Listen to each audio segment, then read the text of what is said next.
Hey, what's going on guys? Kino here and welcome back. First off, welcome to the new channel. If you haven't already, thanks for subscribing. And yeah, so a couple things. First off, this is obviously modded. This is not normal Minecraft. It's another modded tutorial. This time it's a Galacticraft. And not only is it Galacticraft, it's Galacticraft in Volts, which might or might not tip some of you off if you know what I'm talking about. Maybe you know what it is, maybe you don't. It's fine either way. But first off, we're on the moon, and I'm going to show you guys how to be doing some basic bases. And yeah. So first off, right here, it doesn't tell you what it is, but it is an airlock frame. When a redstone signal is applied, and you build it right, it seals it. I'm going to grab this lever. I'm going to break that one. Oh, there's already one in here. So turn it on, and you'll see that this is an oxygen sealer, which you can't see right now, but okay, that's not what I wanted. This is a sealable oxygen pipe, and I'm going to grab that back up. Alright, so sealable oxygen pipe, and damn, it's still decaying the leaves. I was trying to figure out how to get these leaves to not decay.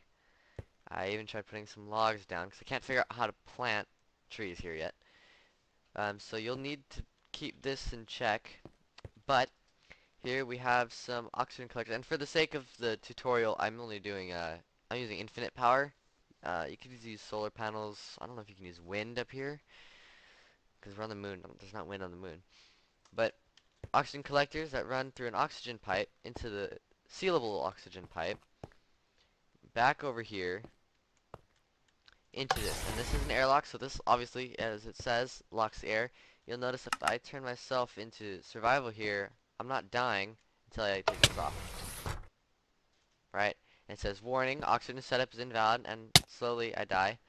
And if I turn that on, problem goes away, because this is sealed. This is open, this is unsealed. So that's something you want to be careful. There's another way to do it, but honestly, personally, I find this is the best way, because it doesn't like deter your vision or anything, because that's what the other way does. So I'm gonna set myself back in creative mode, so I don't have to worry about getting killed walking out. And I'm gonna kind of show you the setup, as well as I have a bigger base to demonstrate another feature. I'm gonna actually blink. You might notice there is this here, and this is automatically on. When I step on the pressure plate, it turns off, so I can walk through. If you don't have oxygen setup gear, it can kill you.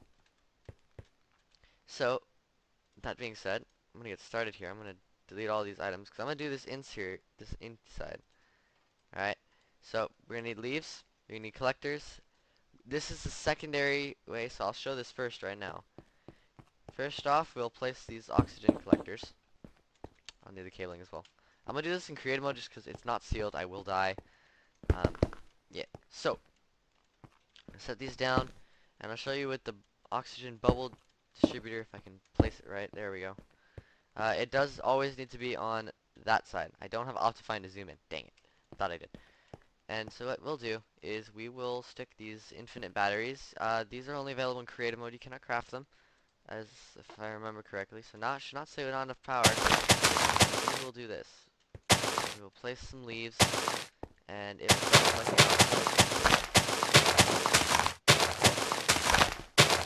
I apologize, it's kind of loud, but whatever.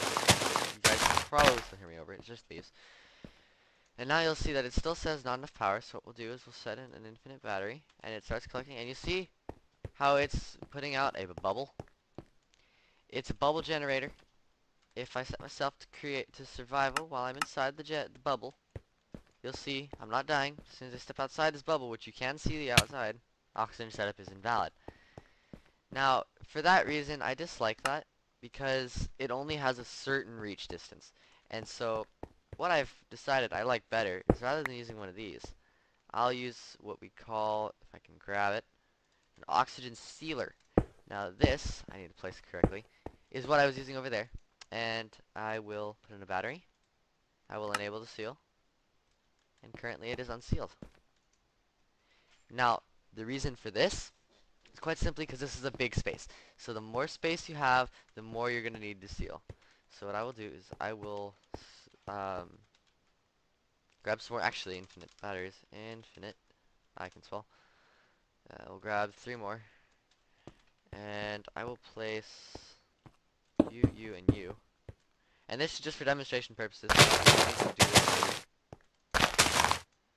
We'll stick a battery there, and a battery there.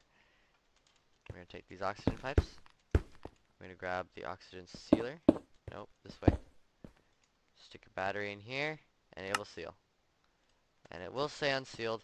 It should seal it eventually. You might need more oxygen collectors. I'm not 100% sure. I haven't tested it with a room this big, but you can have them in different rooms, and obviously you can put airlocks if you need to. So what I could do is I could go to, where is it here? I'm just gonna do it this way. It's faster. I'm gonna grab some red rock bricks.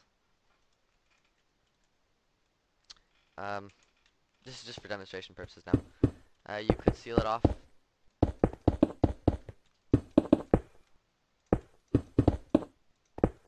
Yeah, I haven't done a room that big. But now you'll notice it says sealed here. If I break a block, it still says sealed. Interesting. So, looks like it was just a few blocks too little. Or too much. So, basically, this is the second loop. Yeah, so right now, it's sealed. You can have a little doorway here. And yeah, your base is secured for air. So, that's pretty much the basics of the base. If you guys want to see the redstone, I can pop down here and show it to you. This is probably not sealed now. No, it's still sealed. Alright, so here's the redstone behind it. I'll bust these down. So, there's pressure plates out here, and they activate this redstone, which causes this to light up, and this to go out, which hence would disable it. So, if I were to take an item and just kind of chuck it right there, you'll notice it fell off. Check that right there. It's going to stay on. You'll notice this is lit up, that is not. Okay? If I go pick up the item, and you, for that reason alone, you could use stone pressure plates which aren't affected, or the pressure plates that aren't affected by items, and that make it so that you're the only one that can. Not to mention, it might look better if you use the moon turf floor. Grab that real quick and test it if you want. If you guys don't believe me. And it actually does look quite a bit better. Now, we'll notice it's not affected by items. Right? And you can step on it, and it'll disable. And show you, again, it works from here. You can do that. So, yeah, that's the basics of a base. I guess there's not really much else to show you. I mean, you figure you could wire up everything else fairly easily, so. Yeah, but that's the basics of a moon base. I should mention, with these, you do need the corners. If you delete the corners, the whole thing stops working. I will go ahead and put that back in. You can also do a 2x2 doorway. I'll show you that right real quick. There's some, a little bit of extra feature, I guess. Put that there. See? You remember you need the corners. And then over here, you saw, there's the 2x2, or 2x1. So yeah. That's pretty much the basics of keeping a base, you know, where you won't start suffocating from lack of air. Hope you guys found this helpful and maybe even interesting if you got kind of like this kind of stuff. So thanks so much for watching, everybody. Hope y'all enjoyed. I'm Kino from youtube.com/MLGProKino, and I will catch you guys all in the next video. Take care, everyone.